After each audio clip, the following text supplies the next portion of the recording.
The snowman watched us. We shouldn't have built that snowman. That's the first thought that haunts me as I sit in this cold, silent cabin, staring at the footprints leading from the door to the woods. One set of footprints, not two. Anna is gone, and I'm alone. It started as a perfect Valentine's getaway, a remote cabin deep in the snow-covered mountains, just the two of us, away from the noise of the city. The kind of place where the air is too quiet, the trees too still, and the wind carries whispers you can almost but not quite hear. We arrived in the afternoon, excited to spend the weekend together. The snow was fresh, untouched except for our footprints leading to the cabin. The first night was warm, filled with laughter, wine, and the comfort of a crackling fire. Outside, the snow fell softly, covering the ground like a thick white blanket. The next morning, Anna woke up before me, nudging me with cold fingers. "Let's build a snowman," she whispered, her breath warm against my neck. I groaned but followed her outside, shivering as the wind bit through my jacket. The sky was a dull gray, the kind that makes it hard to tell what time it is. We worked in silence, stacking the heavy snow, shaping it into a lumpy but familiar form. I found a few small stones to make its eyes, a crooked branch for its mouth, and Anna stuck a long, twisted twig into its face for a nose. The snowman was ugly, uneven, and unsettling. "Looks creepy," I muttered, brushing the frost off my gloves. Anna grinned. "Good. He can watch over us." That's when the feeling started. A creeping, crawling sensation at the back of my neck, like we were being watched. The wind picked up, and for a second, I swore I heard something in it, something that almost sounded like a chuckle. I turned sharply, scanning the tree line, but there was nothing, just the vast empty whiteness. That night, as we sat by the fire, I glanced out the window. The snowman stood exactly where we left it. But something was different. The eyes. I could have sworn they were looking directly at the window now. When we built it, its gaze was slightly off to the side, but now it was staring straight at us. I swallowed the unease creeping up my spine. "Hey, Anna," I said, trying to sound casual.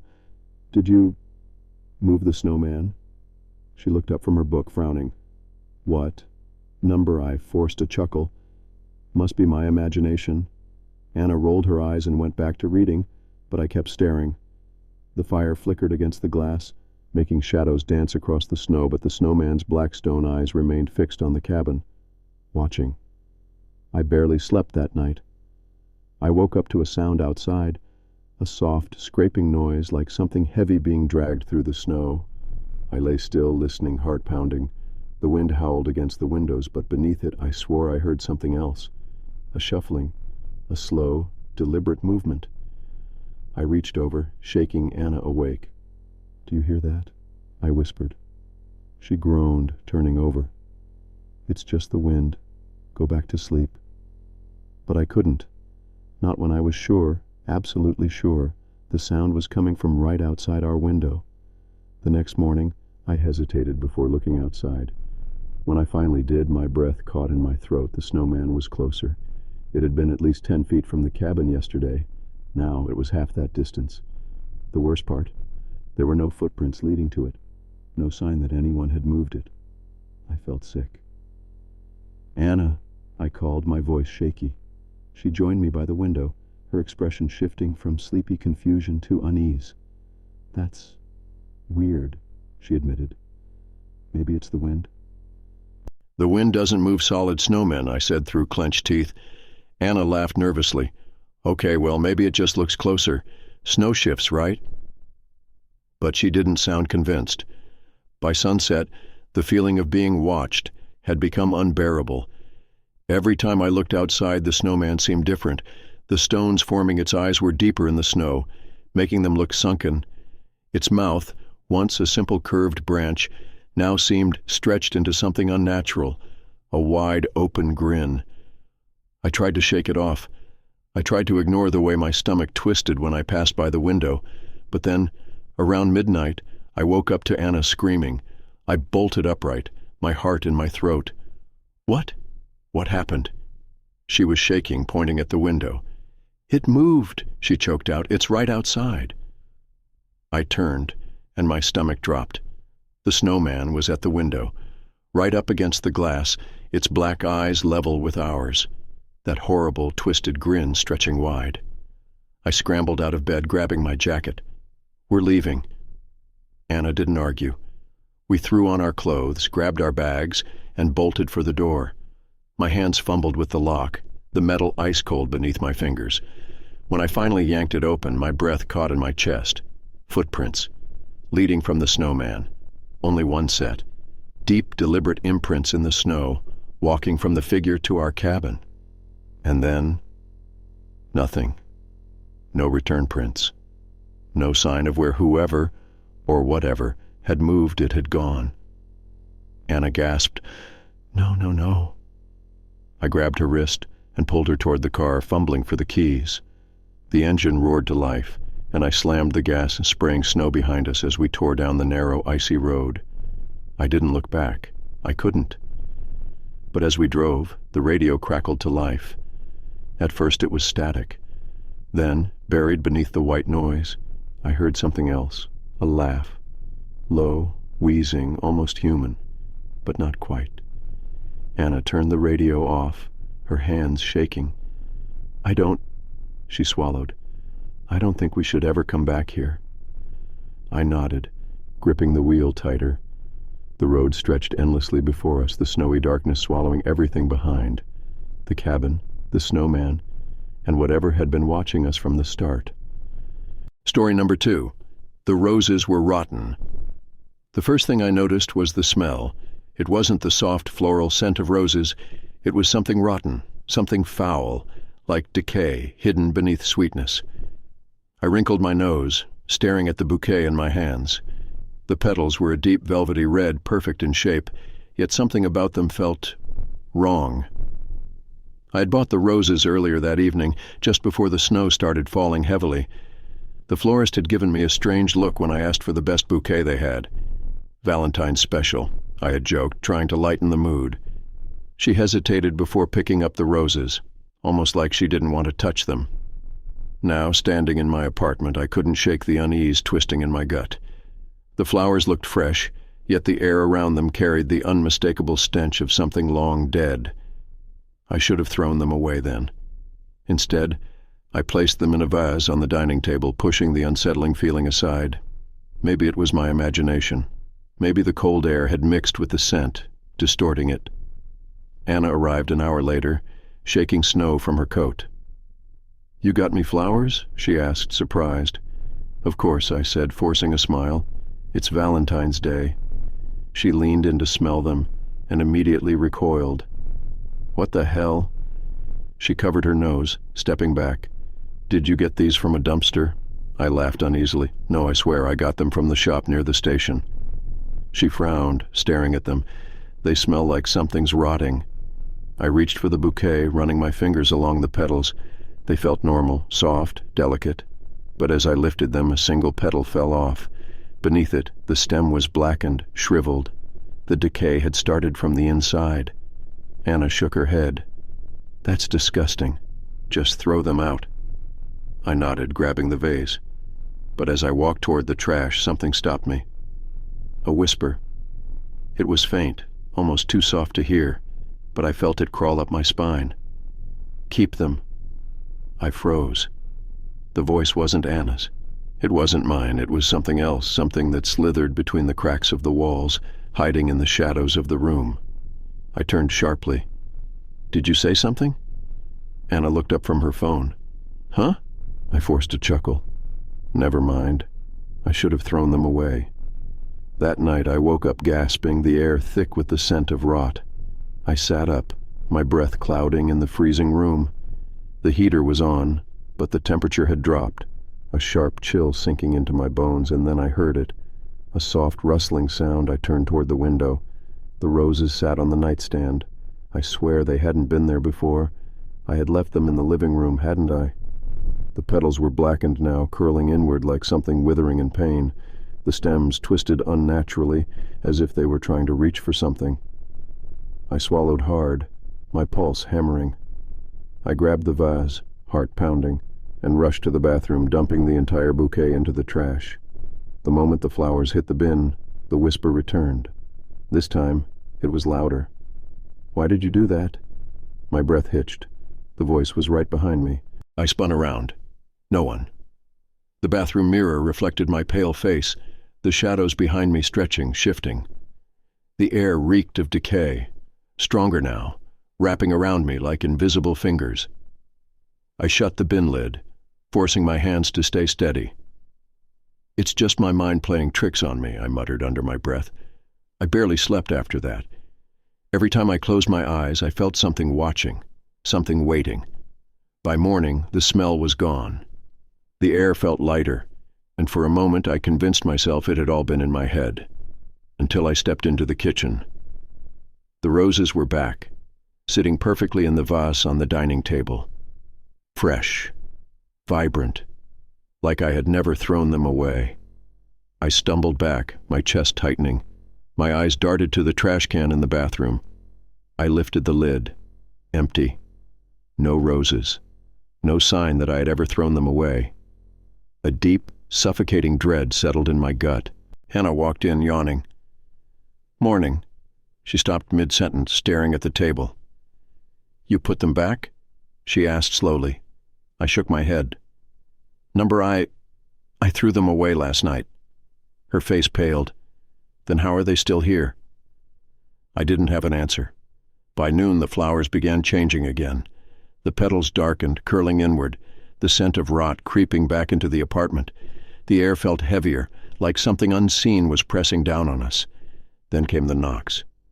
Soft at first, a gentle tap-tap-tap against the front door. I hesitated before moving closer, my heartbeat hammering in my ears. Through the peephole, the hallway was empty. Another knock. This time from behind me. I spun around. The sound had come from the window. Outside, the snow was falling in thick, silent waves, and in the reflection of the glass just behind me, a shadow.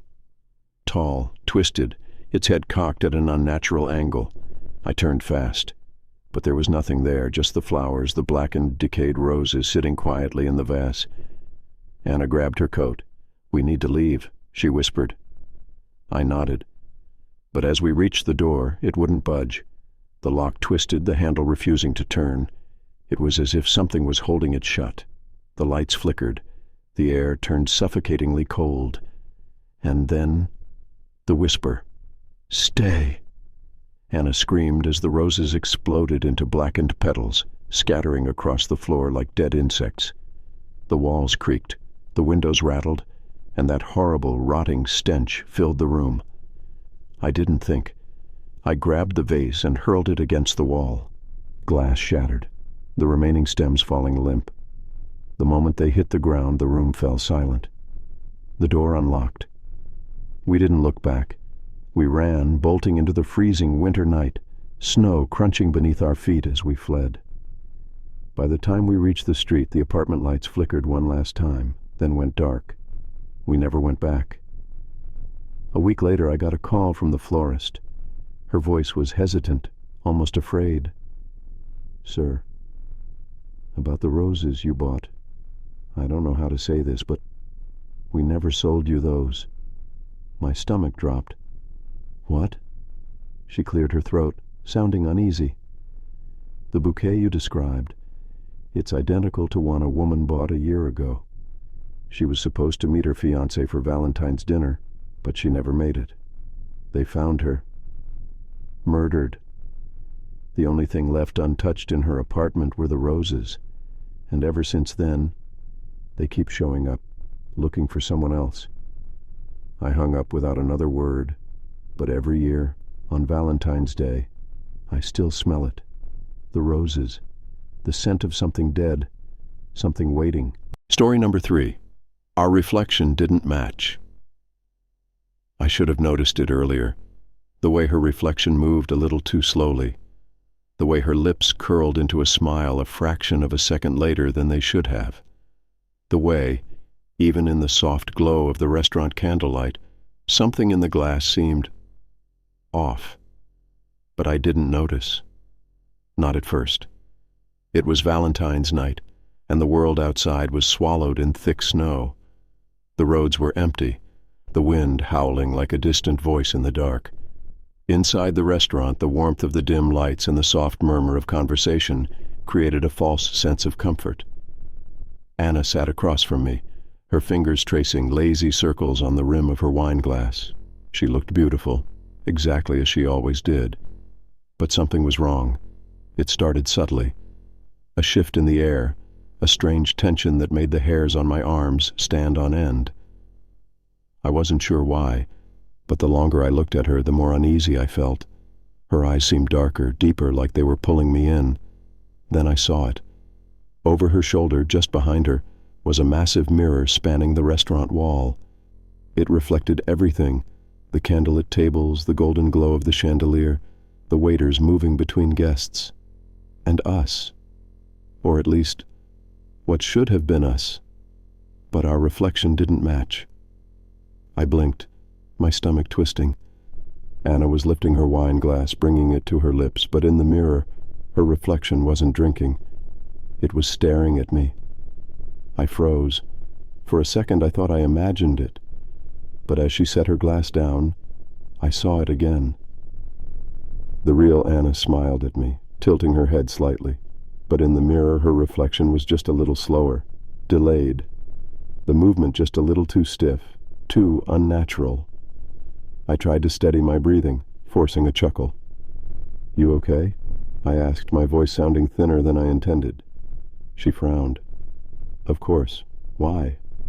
I didn't answer. My fingers clenched around my fork. I forced myself to look at my own reflection. It was normal, perfectly in sync. But hers wasn't right. Maybe it was a trick of the light, maybe the candle flames were playing with my perception. But deep in my gut, something screamed at me that this wasn't normal. I swallowed hard. "I think I need some air." She nodded, going back to her food as if she hadn't noticed anything. I pushed my chair back, the legs scraping against the polished floor, and made my way toward the restroom. As I passed the mirror, I stole a glance. Anna's reflection wasn't watching me anymore. It was smiling, but not at me, at itself. My heart pounded as I stumbled into the restroom, locking the door behind me. I gripped the sink, forcing deep breaths. This was ridiculous. I was being paranoid. Maybe I was just tired. Maybe... A soft knock on the door. I jolted, nearly slipping on the tile. "Babe?" Anna's voice was light, but something about it made my skin crawl. "You okay in there?" I hesitated. "Yeah, just give me a sec." Silence. Then, "You're acting weird." I clenched my jaw. My reflection in the bathroom mirror stared back at me, wide-eyed, breath uneven. I turned on the faucet, splashing cold water onto my face. Another knock. This time, softer. "I'll be right out," I called. No answer. I dried my hands, glancing back at the mirror one last time before unlocking the door. The hallway was empty. The restaurant was quiet, but the air felt heavier now. More aware. I made my way back to the table, my footsteps slow, deliberate.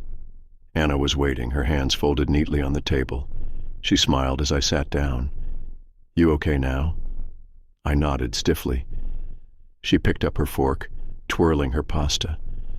I forced myself to eat, but my eyes kept drifting to the mirror behind her. The reflection was normal again, perfectly in sync. Maybe I had imagined it.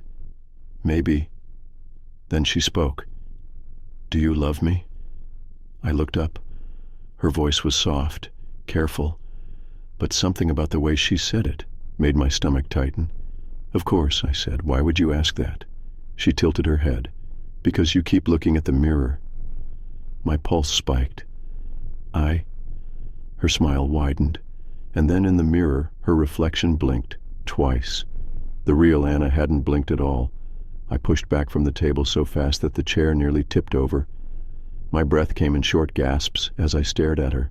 No, at it. The thing wearing Anna's face. Her expression didn't change. The room felt smaller, the candlelight dimmer. The other diners blurred into the background. Then, slowly, she reached across the table. Her fingers curled over my wrist, cold as ice. Story number 4. The Last Reservation. The restaurant wasn't supposed to exist. I searched for hours, calling every decent place in the city, but every Valentine's reservation was fully booked. Then, just as I was about to give up, I found it. La Morte Rouge. The website was simple, almost too plain, with a single line at the bottom, a dining experience like no other. Open only on February 14th. It had no reviews, no listed address, only a phone number. When I called, a soft-spoken man answered. "You are in luck," he said. "A table for 2 is available. Our final reservation of the night." Something about his voice made my skin prickle, but I brushed it off. I wanted the night to be perfect. The directions led us outside the city, past frozen roads and snow-covered trees. Anna was hesitant. "Are you sure this is the right way?" she asked, glancing at the darkened road ahead. The headlights barely cut through the thick snowfall. I triple-checked, I assured her. It should be just up ahead. And then we saw it. The restaurant stood alone in a clearing, its windows glowing a warm, golden hue against the cold. It was grand, too grand for a place no one had heard of. Tall, Victorian-style architecture with intricate carvings along the wooden beams. The sign above the entrance read, La Morte Rouge, in elegant cursive, but the paint was old, slightly chipped. The moment we stepped inside, the warmth wrapped around us like a heavy embrace. The scent of roasted meat, aged wine, and something sweet yet unfamiliar filled the air. The hostess at the podium smiled too widely, her skin porcelain pale. "Welcome," she murmured, her voice silky. "We've been expecting you." I hesitated. The dining room was lavish. Deep red walls, dim candlelight, and guests dressed in vintage attire. The air hummed with soft, echoing whispers, though no one was speaking loudly. The moment we sat down, a waiter appeared, tall, expressionless, with eyes too dark to reflect the light. "The chef has already prepared something special for you," he said, setting down 2 plates. I frowned. "But we haven't even ordered." Anna squeezed my hand. "Maybe it's one of those fancy places with preset menus." She lifted her fork, ready to take a bite, but I grabbed her wrist. The meat on the plate was rare, too rare. The juices pooling around it were darker than they should have been, with a metallic scent beneath the seasonings. A deep velvety voice cut through the air. "A meal is best enjoyed fresh." I turned. At the far end of the room sat an older man in an elaborate crimson suit. His presence was suffocating, as if the entire room bent around him. His eyes, black, endless, held mine as he smiled, revealing teeth just a bit too sharp. "Eat," he said. Anna looked at me, confused. "What's wrong?" she whispered. Everything in me screamed to leave, but when I looked around, the guests were watching. Their faces still, expectant. Some were smiling, some weren't, but every single one of them was looking at us. The waiter leaned closer. His breath was cold against my ear. It would be unwise to refuse. I swallowed, gripping my fork. Anna, oblivious to the tension, took a bite. I watched, heart hammering, as she chewed slowly. Then she froze. Her eyes widened. She dropped her fork. Her hands trembled. I grabbed her arm. "What is it?" She didn't answer. She was staring at the plate, the color draining from her face. I followed her gaze, and my stomach twisted. The meat was no longer cooked. It was raw, pulsing, like it was still alive. My breath hitched. I pushed my chair back, grabbing Anna's hand. "We're leaving." The room fell silent. The whispers stopped. The man in the crimson suit exhaled slowly, disappointment darkening his face. "That is unfortunate." The guests began to rise, their movements unnervingly slow. The candlelight flickered, shadows stretching unnaturally across the floor. The waiter, still standing beside me, smiled for the first time. His lips peeled back too far, exposing rows of uneven teeth. Anna clutched my arm. "We need to go," she whispered, barely audible. I didn't wait. I grabbed her wrist and bolted toward the door. But the entrance was gone. The grand wooden doors we had walked through were no longer there. In their place was only a wall, deep red like the rest of the room, as if the exit had never existed. My chest tightened. Number no, no, no. The guests were stepping closer. Their faces were shifting, their skin darkening, stretching, becoming something inhuman. Their whispers returned, louder now, crawling into my skull. Anna was shaking, gripping my arm so tightly it hurt. "What do we do?" The man in the crimson suit stood. His presence filled the entire room, pressing against us like an unbearable weight. "You made a reservation," he murmured, his voice dripping with amusement, "and we do not waste food." A sickening realization hit me. We weren't here to eat. We were the meal. Anna screamed as the walls pulsed like a living thing, the candle flames flickering wildly. The guests' mouths unhinged, their teeth jagged, faces warping into something monstrous. I didn't think. I just ran. Dragging Anna with me, I lunged toward the kitchen doors. The moment we burst through, the warmth disappeared. The air was freezing, the floor slick with something wet. It wasn't a kitchen, it was a slaughterhouse. Hooks lined the ceiling, dripping with fresh crimson. The smell of raw flesh was suffocating. And in the center of the room, bodies hung like meat. Some were still twitching. Anna gagged, stumbling back. "This isn't real. This can't be real." A guttural voice echoed behind us. "You shouldn't have come." We spun around. A figure stood in the doorway, taller than any human should be. Its face was stretched, grinning, its eyes hollow pits. It took a step forward. I grabbed a knife from the counter, the handle slick with something warm. My heart pounded. The walls groaned, the air thickened, the thing lunged. I swung wildly, the blade sinking into flesh. A shriek tore through the air. Anna yanked me toward another door, and we stumbled through, falling. And then suddenly we were outside. The restaurant was gone. We lay in the snow, panting, the cold burning our skin. The road stretched before us, empty, silent, no building, no lights, just the endless dark woods behind us. Anna clutched my arm. "It was real," she whispered, voice shaking. "It was all real." I couldn't speak. My fingers were still wrapped around the knife handle, but it was clean. No blood, no proof of what had happened. A breeze stirred the snow, and for a moment I swore I heard it, soft, distant whispers. The kind that wait, the kind that know, because La Morte Rouge only opens one night a year, and its last reservation is never meant to leave. Story number 5. The Voice in the Blizzard. The first time I heard the voice, I thought it was the wind.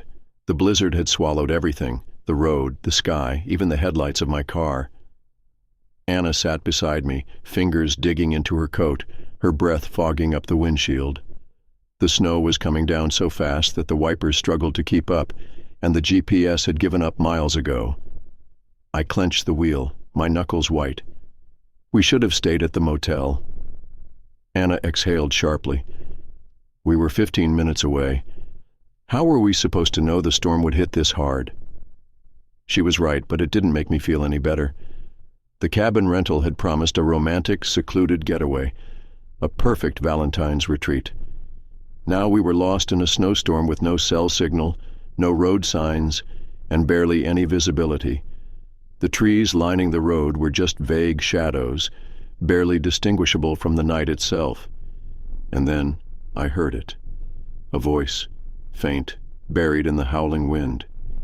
"Help me." I stiffened. My eyes darted to Anna, but she was staring at the road, oblivious. There it was again.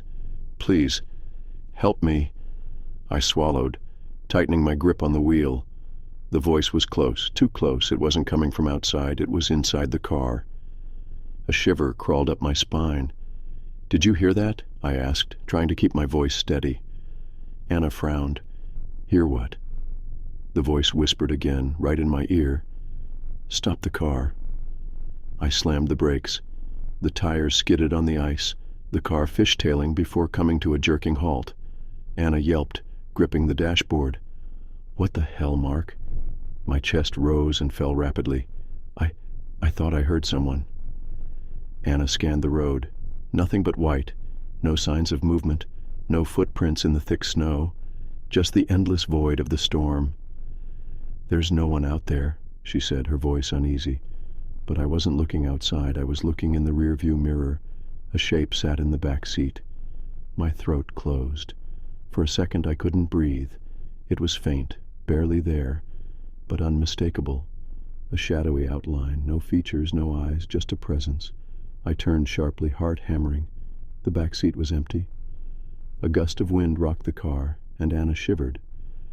"Mark, we need to keep moving. We can't stay here."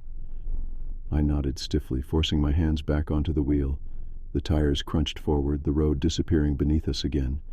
But my eyes kept flicking to the mirror. The shadow was gone, but something told me it hadn't left. The voice returned minutes later.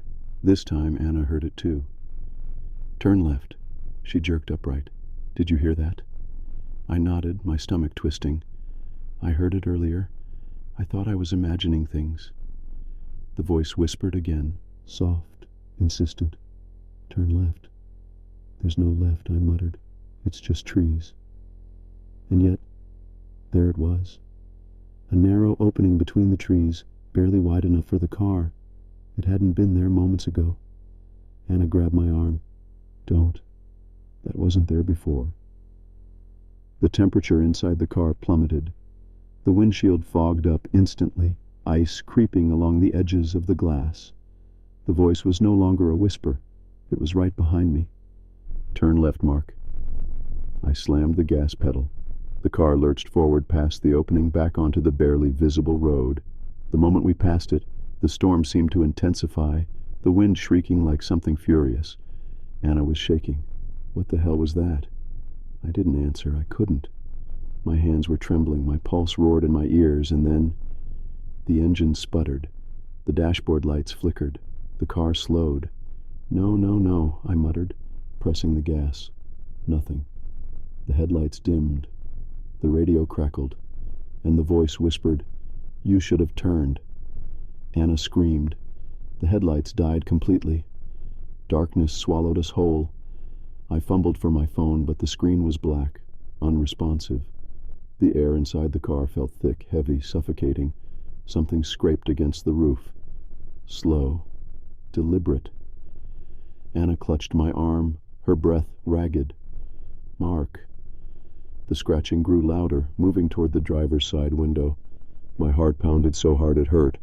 Then silence. For a moment, nothing but our breathing filled the air. I didn't dare move. Then a single tap on the glass. My body locked up. My fingers dug into my thighs. Tap. Tap. Anna squeezed her eyes shut. "Don't look." The voice was inches from my ear. "Look at me." Every nerve in my body screamed no, but I did. The window was frosted over, but behind the ice, a face pressed against the glass. No eyes, no mouth. Just a hollow, twisted thing, its head tilted at an unnatural angle. It grinned. The car shook violently. Anna sobbed, gripping me so tight it felt like she'd break my arm. The thing outside whispered, "You should have turned." The back door handle rattled. I moved without thinking. I reached for the key, twisting it desperately. The engine coughed, sputtered, and roared to life. The headlights flared, cutting through the darkness. The windshield cleared in an instant. The blizzard was gone. The thing at the window was gone. I didn't question it. I hit the gas, the tires spinning before catching traction. The car surged forward. Neither of us spoke. Not when we found the cabin. Not when we bolted inside, locking every door. It wasn't until hours later, when the fire was roaring and the storm had passed, that Anna finally whispered, "It wanted us to turn." I stared into the flames, my hands still trembling. "I think it was leading us somewhere," she continued, "but why?" I didn't answer because I didn't want to tell her the truth. I'd seen something in the mirror before the headlights came back on. A road, the left turn. It didn't lead into the woods. It led straight down, into nothing. If we had turned, we would have driven off a cliff. Something had tried to kill us. But something else, something just as terrifying, had saved us. And I didn't know which one would come back first. Story number 6. The Candlelit Cabin. The cabin was already warm when we arrived. That was the first sign that something was wrong. Anna and I had been driving for hours through the endless snow, the road winding deeper into the frozen forest. The cabin rental had promised a secluded getaway. No neighbors, no distractions, just us and the silence of the mountains. But as we pulled up, headlights illuminating the wooden structure, something felt off. Through the window, a golden glow flickered. The fireplace is already lit? Anna frowned, pulling her coat tighter around her. Did the owner say anything about prepping the place before we arrived? I shook my head, gripping the steering wheel a little tighter. Number, they just said the key would be under the mat. We stepped out, our boots crunching against the snow. The air was thick, heavy with the scent of burning wood, but there was something else beneath it, something sweeter, like flowers long past their prime. I lifted the welcome mat, finding the key exactly where it was supposed to be, but when I unlocked the door and pushed it open, the heat that rushed out was almost suffocating. Inside, the cabin was perfect, too perfect. The fire crackled warmly in the stone hearth. A bottle of wine sat open on the table, and 2 glasses were already poured. Candlelight danced across the wooden walls, casting shifting shadows. Anna hesitated in the doorway. "Are you sure no one's here?" I stepped inside, scanning the room. Everything looked untouched, pristine, but there was something deeply unsettling about walking into a space that should have been cold and dark, yet was waiting for us like an unfinished story. I forced a chuckle. Maybe it's just good hospitality. Anna didn't laugh. We locked the door behind us, trying to shake the unease. The cabin was small, just a single open space with a bedroom loft overhead. Cozy, quaint. But as we settled in, the feeling of being watched never left. It started with small things. The way the flames in the fireplace flickered, even when there was no draft. The way the wine bottle never seemed to empty, no matter how much we drank. The way the candles never burned down. Then, the whispering started. I heard it first. A faint murmur, just on the edge of hearing, like someone speaking behind a closed door. I turned sharply, scanning the room, but Anna was curled up on the couch, scrolling through her phone. "You hear that?" I asked. She looked up. "What?" I hesitated. Maybe it was the wind. Maybe the storm outside was making the trees creak. "Nothing," I muttered, rubbing the back of my neck. But it wasn't nothing. That night, as we lay in bed, the whispering returned. I wasn't asleep. I had been staring at the ceiling, watching the candlelight flicker across the wooden beams.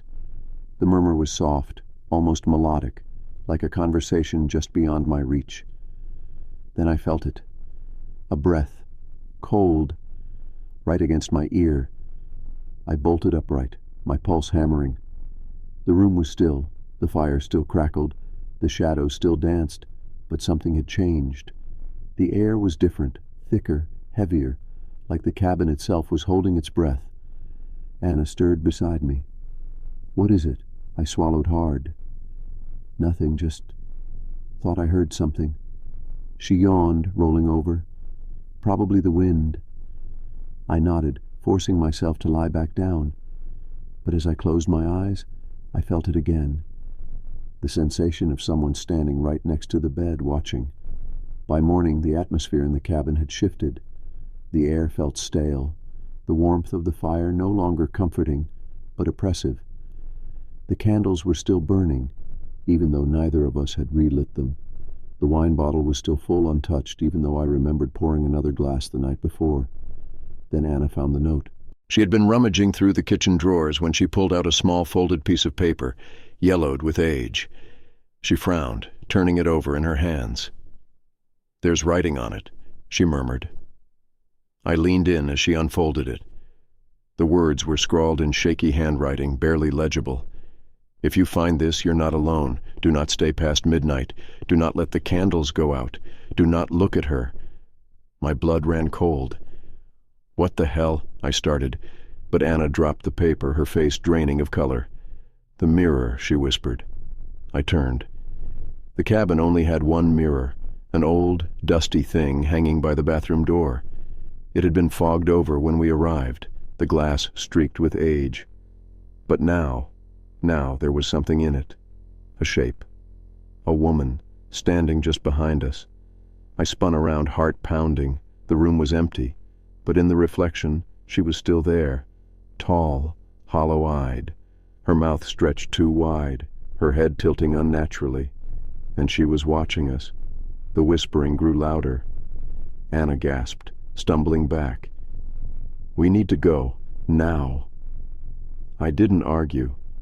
We grabbed our coats, moving toward the door, and the fire went out. Instantly the warmth vanished. The air turned ice-cold, the candles flickered violently, and the whispering rose to a deafening hum, voices overlapping, pressing against my skull. The cabin door wouldn't open. I yanked the handle, panic setting in. The walls seemed closer now, the shadows stretching toward us. Behind us the mirror cracked. Anna screamed. The reflection of the woman was gone. And then a whisper, right in my ear.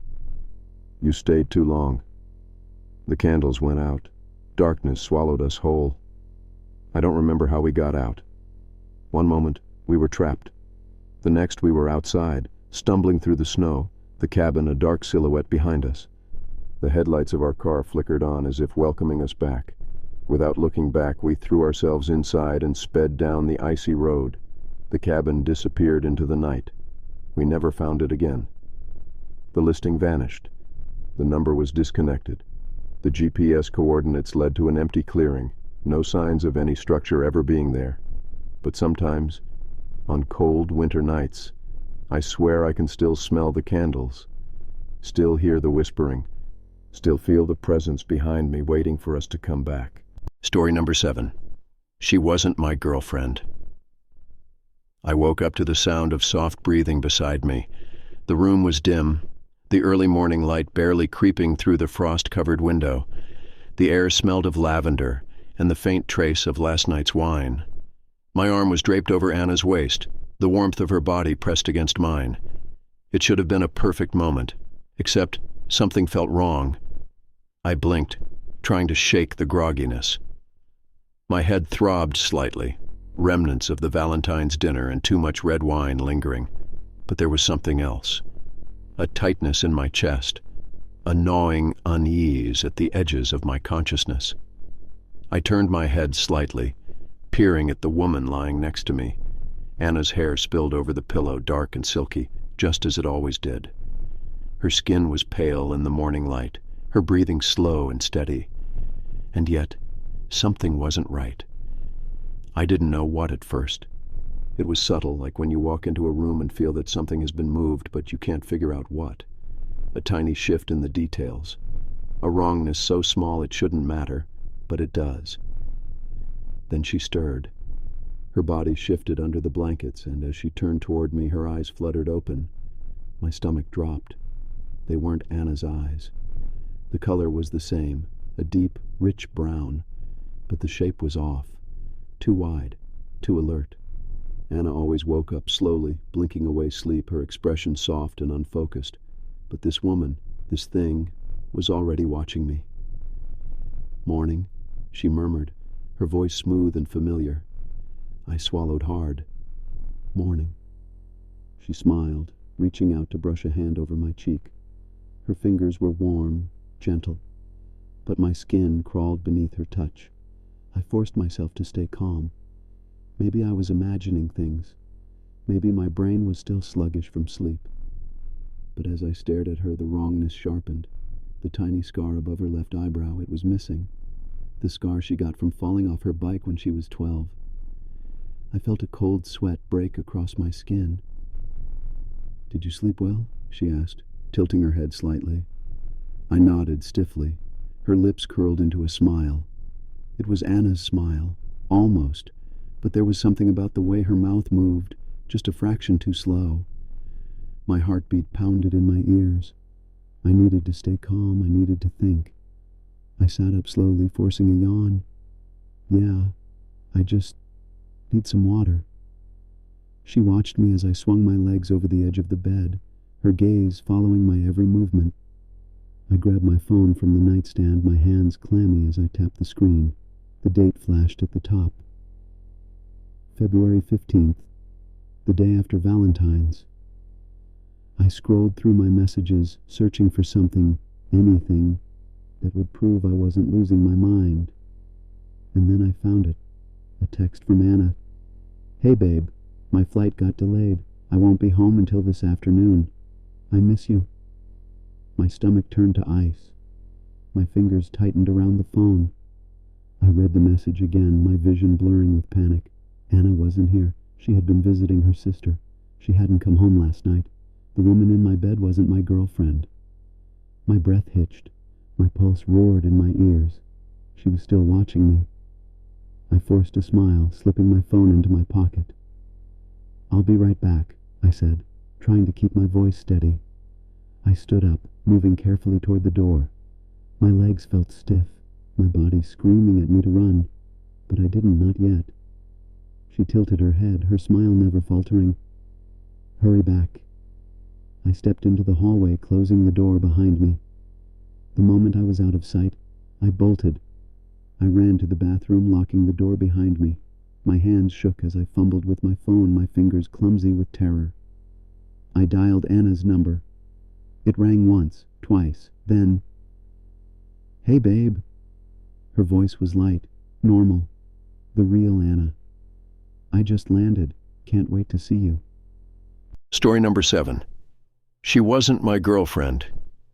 I woke up to the sound of soft breathing beside me. The room was dim, the early morning light barely creeping through the frost-covered window.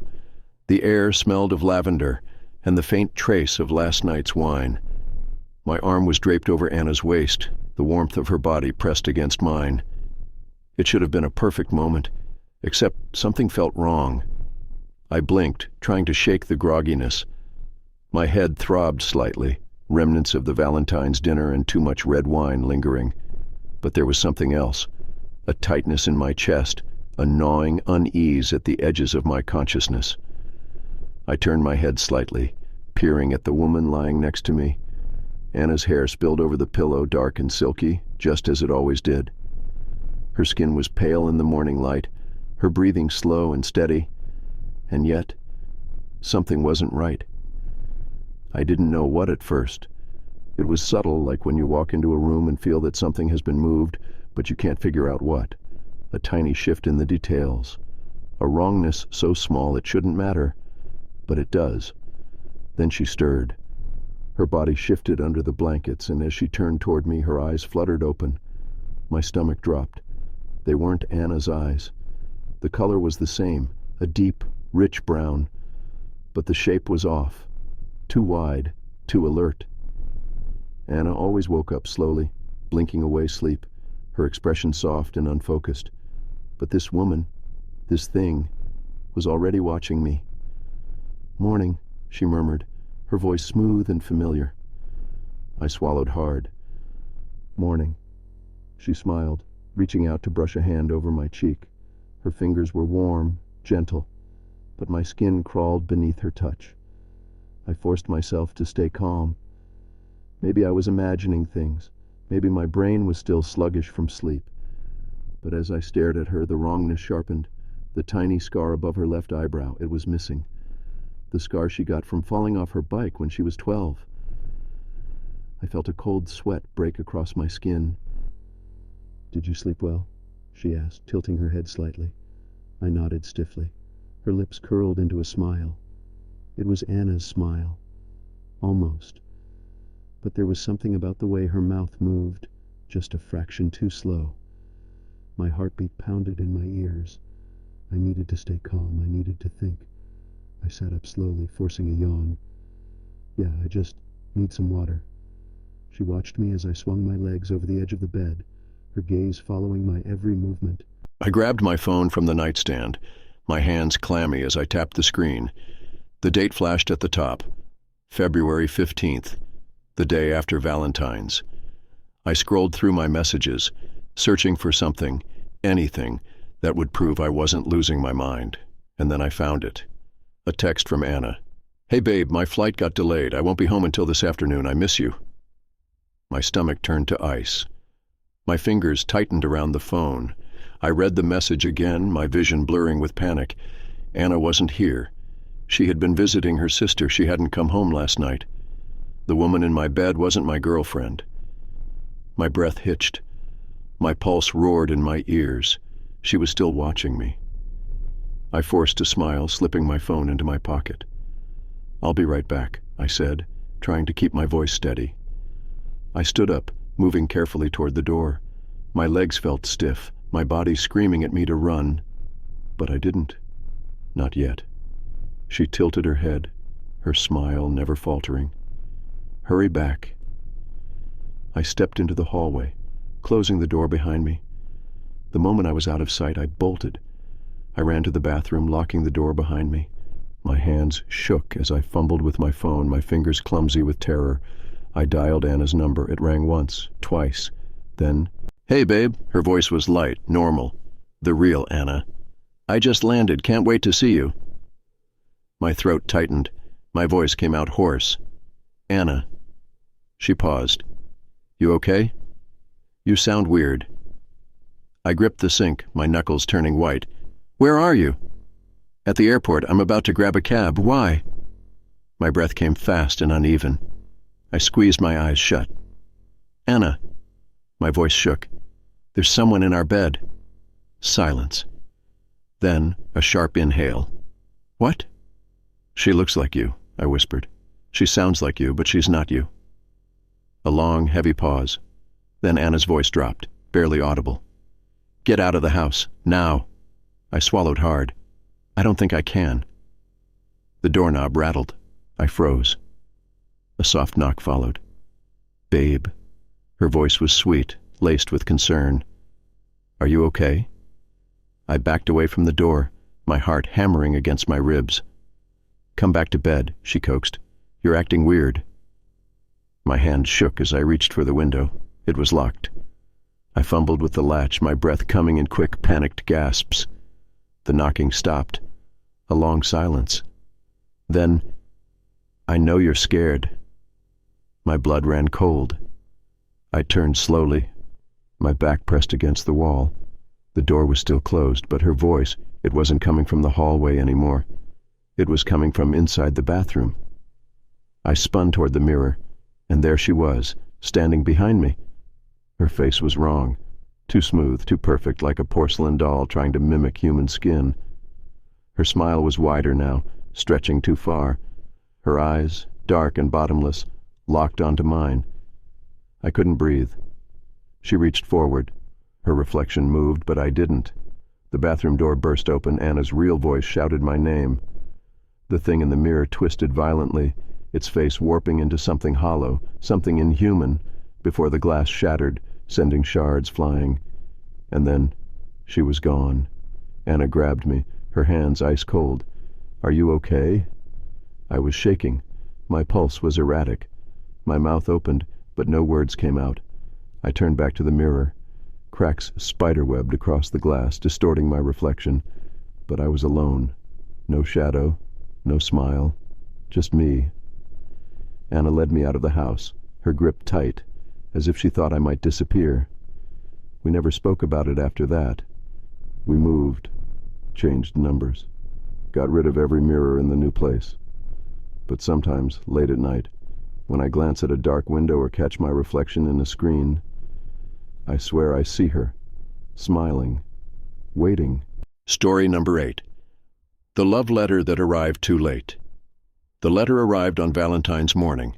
I found it in my mailbox, buried between bills and flyers, a small, cream-colored envelope with my name written in familiar, looping handwriting. The moment I saw it, my hands went cold. My breath hitched in my throat. It was impossible. The letter was from Daniel. Daniel, who had died exactly 1 year ago. I stood there, the wind cutting through my coat, the world suddenly too silent. Snowflakes drifted down in slow spirals, the weight of the moment pressing into my chest. My fingers trembled as I turned the envelope over. There was no return address, just my name, written in his handwriting, the same handwriting I had memorized from years of love notes, birthday cards, and silly little messages he'd leave in my notebooks. I swallowed hard. This had to be a mistake, a cruel joke, someone playing with me. But deep down, I knew it wasn't. I carried the letter inside, my footsteps echoing in the empty apartment. The heater hummed, filling the space with warmth, but I still felt frozen. For a long moment, I just stared at the envelope. My mind replayed that night a year ago. The accident, the flashing red and blue lights, the way his hand had slipped from mine in that hospital room, the heart monitor flatlining. The pain had settled into me like a second heartbeat, constant and dull. And now, here it was, a message from him. I inhaled sharply and tore the envelope open. The paper inside was yellowed, aged in a way that didn't make sense. The ink had bled slightly, as if it had been wet once. But the words, his words, were still clear. My love, I know this letter will reach you late, but I need you to hear me. I never wanted to leave you. Not like this. Not so soon. But I need you to know I'm still here. Please don't cry when you read this. Don't be afraid. I have tried to reach you so many times, but the space between us is not what it used to be. It's thin, and it's getting thinner. Tonight, on Valentine's night, I need you to do one thing. Leave the lights on. No matter what happens, no matter what you hear, do not turn them off. I love you, always, Daniel. A lump formed in my throat. My hands gripped the paper so tightly the edges curled. This wasn't real. It couldn't be. But my entire body screamed otherwise. I read the letter again and again. I traced his handwriting, memorized the ink strokes, the way he signed his name. It was him. It had to be. The day passed in a blur. I couldn't focus, couldn't eat. The weight of the letter sat in my chest like a stone, and as night fell, I found myself doing exactly what it said. I left every light on. Every lamp, every overhead bulb, even the tiny nightlight in the hallway. The apartment glowed unnaturally, every shadow banished. And then, at exactly midnight, the knocking started. It was soft at first. 3 slow, deliberate knocks on my front door. I sat frozen on the couch, my heart hammering. Then, 3 more knocks. The letter lay open beside me, Daniel's words burning into my brain. Do not turn the lights off. I swallowed, forcing myself to stand. My legs felt unsteady as I moved toward the door. Another knock. I pressed my eye to the peephole. There was nothing there. The hallway outside was empty, bathed in the eerie glow of the flickering hallway light. No footprints in the thin layer of snow that had blown in from outside. No shadows, nothing. I backed away, pulse hammering in my ears, and then the lights flickered. A deep, sinking terror curled in my stomach. The kitchen light sputtered, then went out. Then the bathroom, then the hallway. One by one, the apartment was being swallowed by darkness. I ran to the nearest lamp, my hands shaking as I twisted the knob. Nothing. The power was gone. The last light left was the one in the living room, flickering weakly, and then I heard it, breathing, not mine, not close, but everywhere. A slow, hollow inhale, and then an exhale, heavy and wet. I turned, my back pressing against the wall. The room was dim now, the last bulb flickering erratically. My shadow stretched unnaturally across the floor, twisting at odd angles. And then, just beyond the dying light, I saw him. Daniel. But not as I remembered him. His face was pale, his eyes too dark, sunken deep into his skull.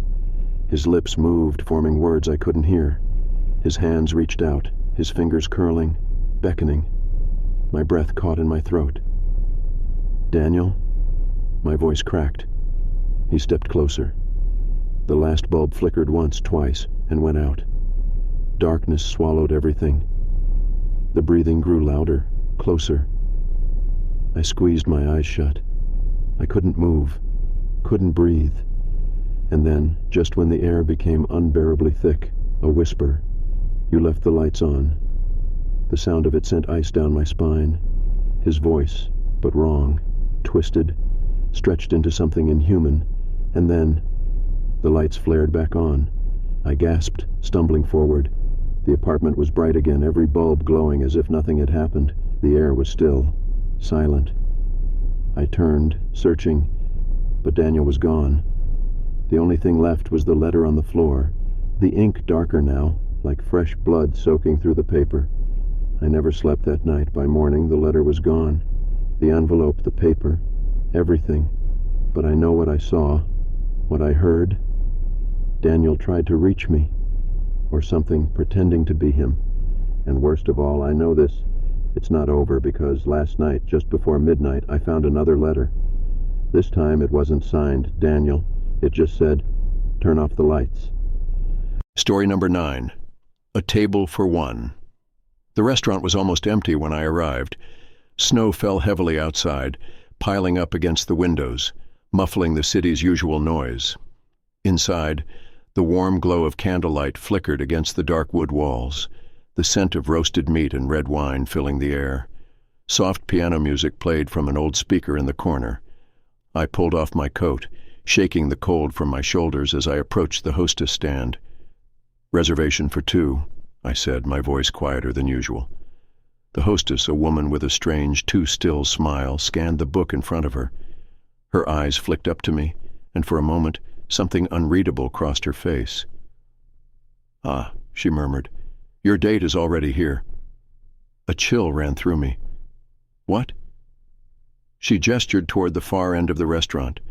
A small table sat by the window, candlelight reflecting off the snowy glass. A single plate of food rested on the table. A chair was pulled out facing mine. I frowned. "That's not possible. I came alone." The hostess tilted her head. "Are you sure?" My stomach tightened. I scanned the restaurant again, looking for something, anything that made sense. Only a few other diners sat scattered throughout the room, speaking in hushed tones. None of them were looking at me.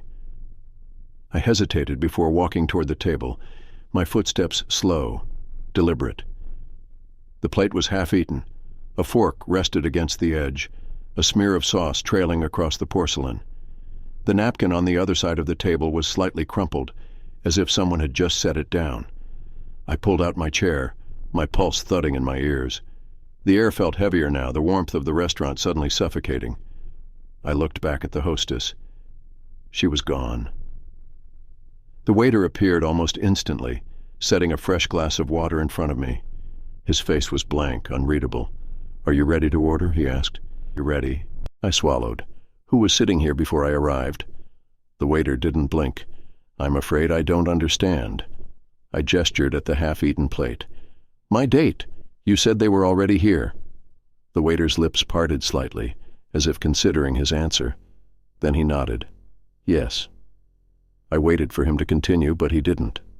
My fingers tightened around the napkin in my lap. "Where are they now?" The waiter's expression didn't change. "They're still here." A shiver ran through me. I turned sharply, scanning the restaurant.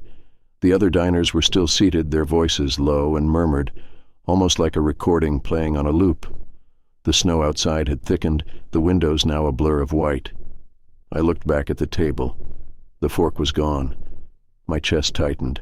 I hadn't heard anything, hadn't seen anyone move, but the fork was missing. I pushed my chair back, my heartbeat drumming against my ribs. "I think there's been a mistake." The waiter just smiled. "There are no mistakes here." The candle flickered. A whisper brushed my ear. "Sit down." I froze. The voice was right beside me. Too close, too real. My entire body locked up, my breath catching in my throat. Slowly I turned my head. The chair opposite me was no longer empty. A shape sat there now, just barely visible in the dim light. Not fully formed, not solid, but there, a distortion in the air, like heat rising from pavement. It flickered, shifting like it was struggling to take shape. I couldn't move. The whisper returned, curling through my mind like smoke. "You're late." My stomach dropped. I stumbled backward, knocking over my chair. The sound echoed loudly through the restaurant, but none of the other diners reacted. My breath came in short, sharp gasps. "Who are you?" The figure across from me tilted its head, the motion jerky, unnatural.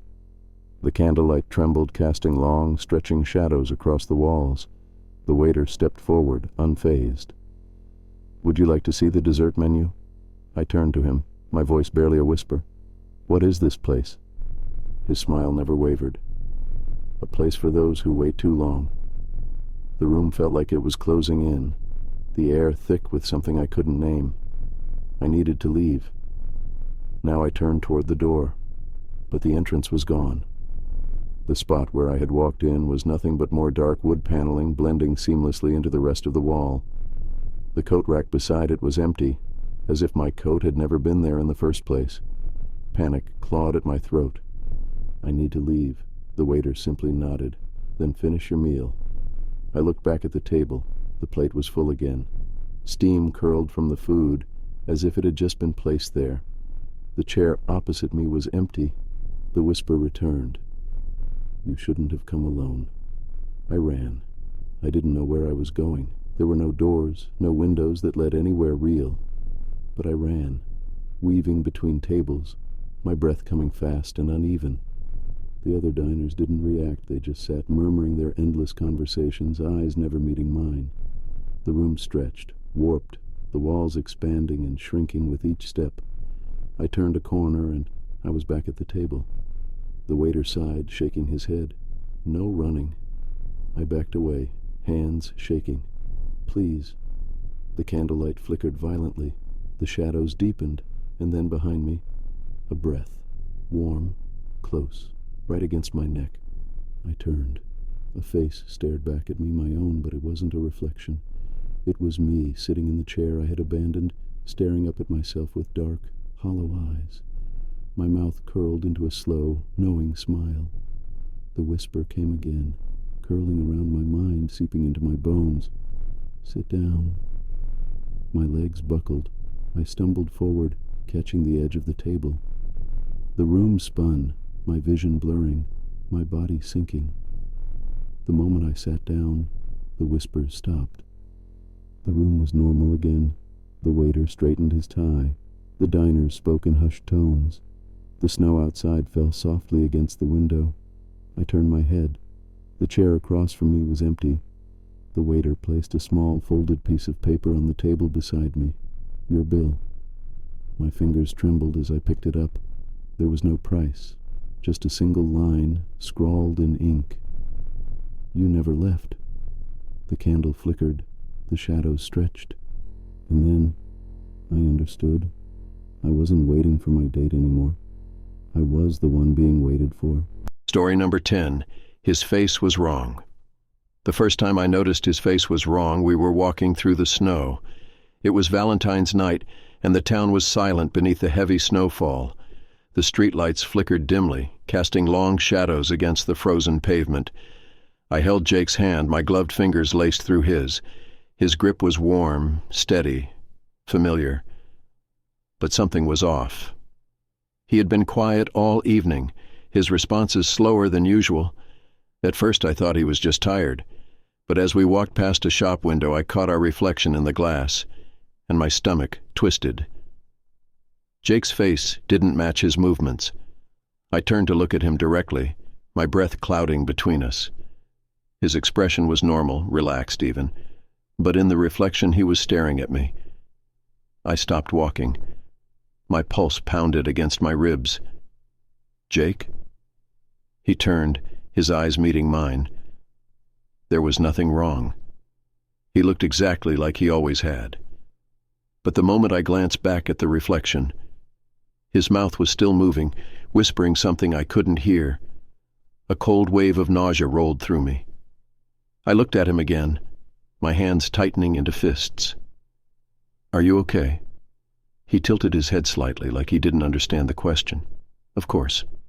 Why?" I forced a laugh, shaking off the unease. "You've been quiet." He smiled, but the edges of his lips curled just a little too much. We continued walking, the snow crunching beneath our boots. I tried to ignore the growing unease pressing against my chest.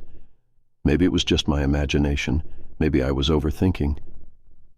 Then we passed another window, and I saw it again. The reflection was staring at me, his lips moving rapidly, soundlessly. But the real Jake, he was just walking beside me, his face calm, unreadable.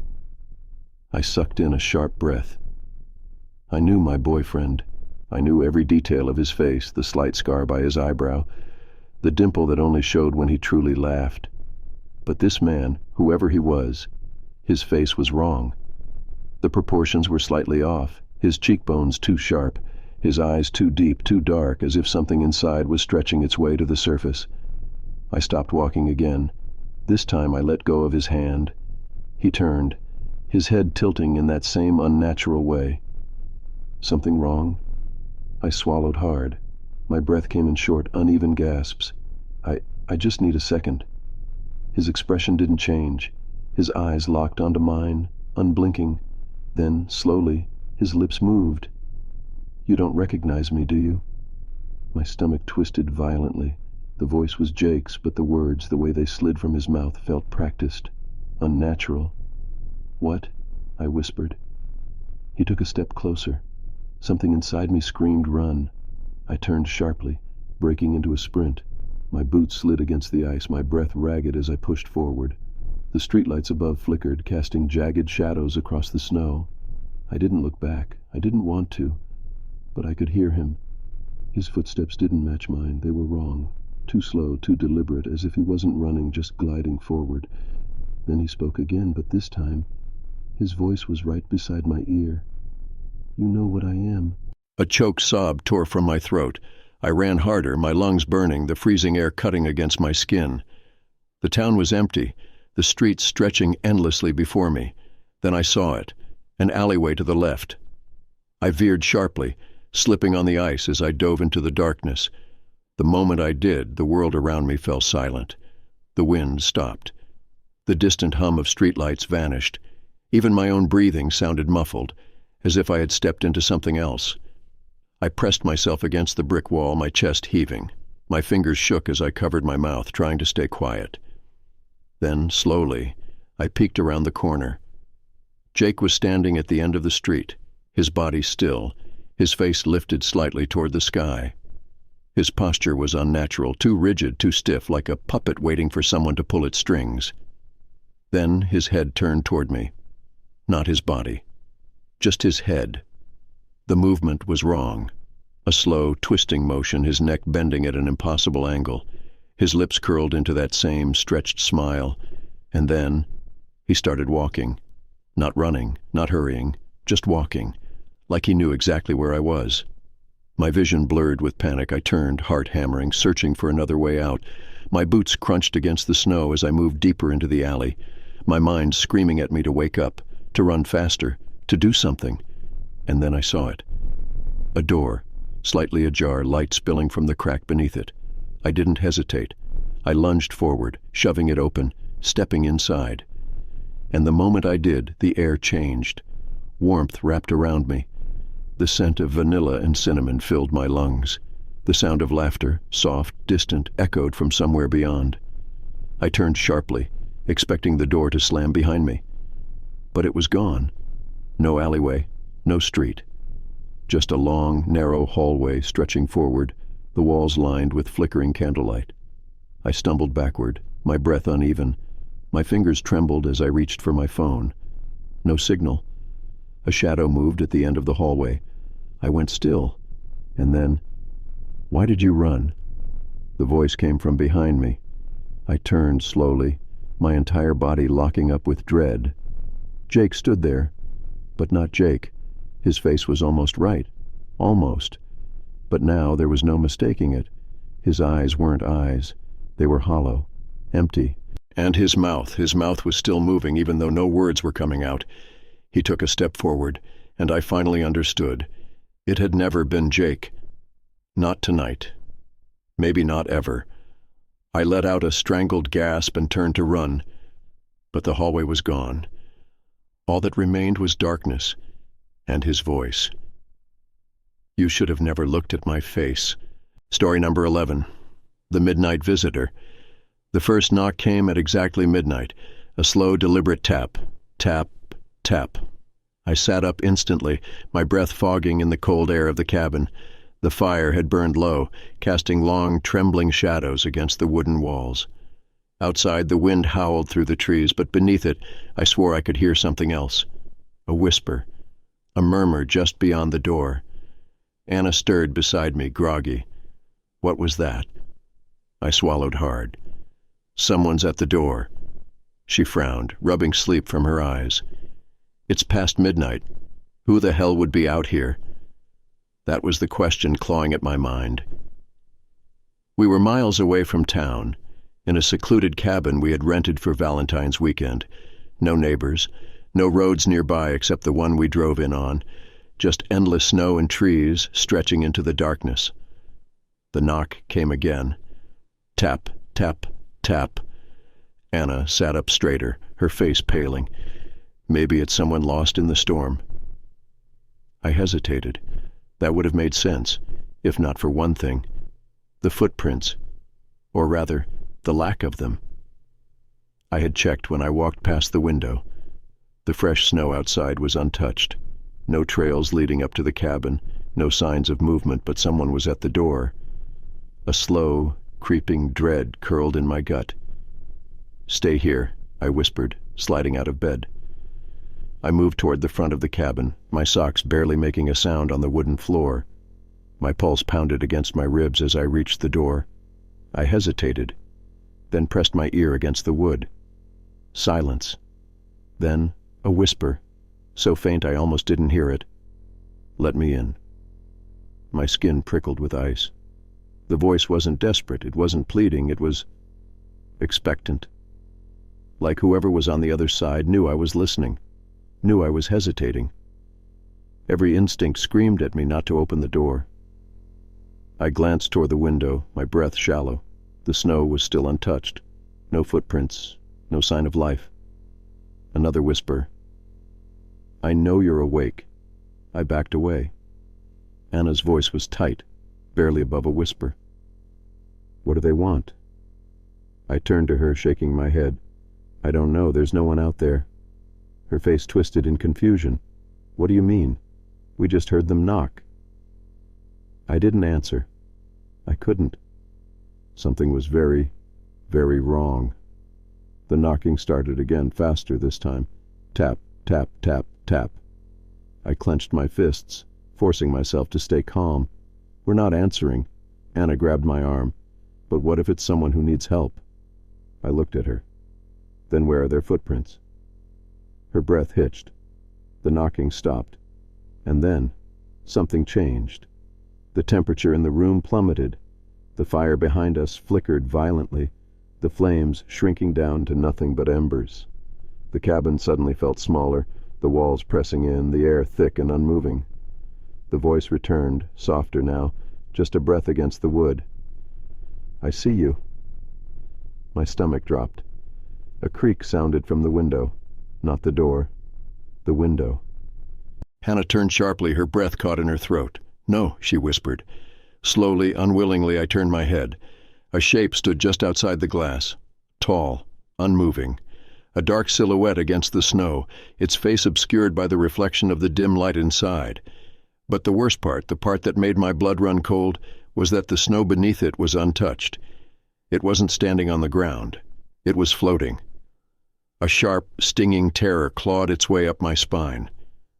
I grabbed Anna's wrist, pulling her back toward the bedroom. "We need to go." She resisted, her eyes locked on the window. "It's still there," she whispered. I didn't want to look again. I couldn't. But I did. And the face was at the glass. Not pressed against it, not leaning in. Just there. Close. Too close. It didn't have eyes. Just black, hollow voids where they should have been. Its mouth was slightly open, like it was whispering, but no sound came out. And then it smiled. A slow, stretching grin that didn't belong on any human face. Anna let out a choked sob, her body trembling. I grabbed the closest thing I could, a heavy lamp from the nightstand, and hurled it at the window. The glass shattered. A blast of freezing wind roared into the cabin, knocking over furniture, sending embers from the fireplace swirling through the air. The moment the window broke, the figure vanished. Just gone. The silence that followed was deafening. Anna clutched my arm. What the hell was that? I shook my head, my breath ragged. I don't know. We didn't sleep. We sat in the center of the cabin, the fireplace rekindled, every light turned on. The front door stayed locked. The broken window let the cold in, but neither of us dared to move near it. And then just before dawn. Something changed. The air lifted. The heavy pressure vanished. The fire burned normally again. And outside, there were footprints, leading away from the cabin. Long, dragging prints that stretched toward the tree line before disappearing completely. We left at sunrise. Neither of us spoke about it on the drive home. Neither of us mentioned how the fire had nearly gone out when the knocking started, how the air had grown so still, how the thing outside knew us. But I still think about it. I still wonder, what would have happened if we had opened the door? If you made it this far, you're braver than most, but tell me, have you ever experienced something unexplainable? A whisper in the dark, a shadow where there shouldn't be one. Share your horror stories in the comments below. I'd love to read them. And if you enjoyed this CV healing journey, don't forget to like this video and subscribe to the channel for more terrifying tales. Your support keeps the nightmares coming. Before you go, check out the videos appearing on your screen. You won't want to miss them. Stay safe and keep the lights on.